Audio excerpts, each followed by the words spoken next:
ഞങ്ങളോടുള്ള പക കൊണ്ട് എന്റെ ധർമ്മനും അതിനൊക്കെ കൂട്ടുനിന്നു. സാരമില്ല, അവൻ അനുഭവിച്ചോളൂ. കുറച്ചു കഴിയുമ്പോ കറിവേപ്പില പോലെ എന്റെ ഏട്ടന്മാർ അവനെടുത്ത് പുറത്തു കളയും. അന്നായിരിക്കും അവനിതൊക്കെ ഓർത്ത് വേദനിക്കാൻ പോകുന്നത്. എന്റെ ഗോമതി, നീ ഇങ്ങനെ ശപിക്കരുത്. ഞാൻ പറഞ്ഞത് നടക്കും. ഇതൊക്കെ തുടങ്ങി വെച്ചത് നീയാ. നീ ഈ കുടുംബത്തിൽ നിന്ന് ഇറങ്ങിപ്പോയ അന്ന് മുതലാ 2 കുടുംബങ്ങൾക്കിടയിലും പ്രശ്നങ്ങൾ തുടങ്ങിയത്. ഈ പ്രശ്നങ്ങൾക്കെല്ലാം തുടക്കം കുറിച്ചത് നീയാണെന്നുള്ള സത്യം മറക്കരുത്. അതെ, വർഷങ്ങൾക്ക് മുൻപ് നടന്ന കാര്യങ്ങളുടെ വിചാരണ നടത്തേണ്ട സമയം ഇപ്പോഴല്ല. അമ്മ അച്ഛന്റെ കൈ പിടിച്ച് കൃഷ്ണമംഗലത്ത് നിന്ന് ഇറങ്ങി വന്നിട്ടുണ്ടെങ്കിൽ നല്ല അന്തസ്സായിട്ട് തന്നെയാണ് ഞങ്ങളുടെ അച്ഛൻ അമ്മയെ നോക്കുന്നത്. ഈ മുതിർന്നവര് തമ്മിൽ സംസാരിക്കുമ്പോഴേ ഇടയിൽ കയറി പറയരുതെന്ന് നിന്റെ അച്ഛനും അമ്മയും നിന്നെ പഠിപ്പിച്ചിട്ടില്ലേ? എന്റെ അച്ഛനും അമ്മയും എന്നെ നന്നായിട്ട് തന്നെയാ വളർത്തിയത്.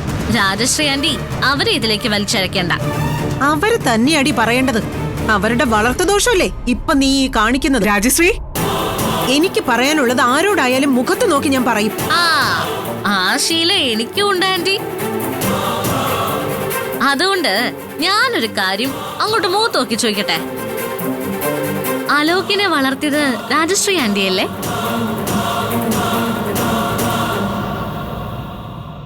അവൻ ഇങ്ങനെയായി പോയത് ആന്റിയുടെ വളർത്തുദോഷം കൊണ്ടായിരിക്കുമല്ലോ, അല്ലേ? എന്തോ ഒന്നും പറയാനില്ലേ?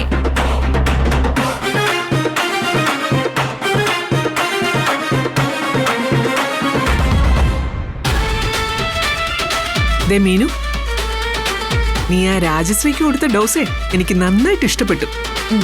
ഇപ്പൊ അമ്മയ്ക്ക് കുറച്ചെങ്കിലും സമാധാനം കിട്ടിയല്ലോ. ഇനി നമുക്ക് അകത്തേക്ക് പോവാം. വാപ്പച്ചി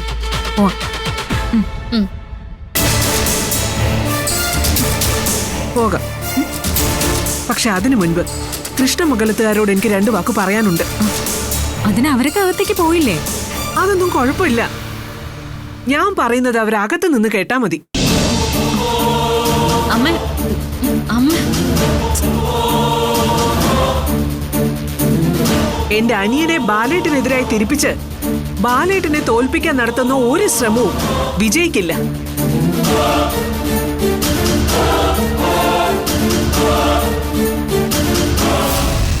ഞങ്ങൾ നല്ല അന്തസ്സായിട്ട് തന്നെ ഗോമതി സ്റ്റോർ മുന്നോട്ട് കൊണ്ടുപോകും. എന്റെ ഏട്ടന്മാരോടൊന്ന് പറഞ്ഞേക്കണേ.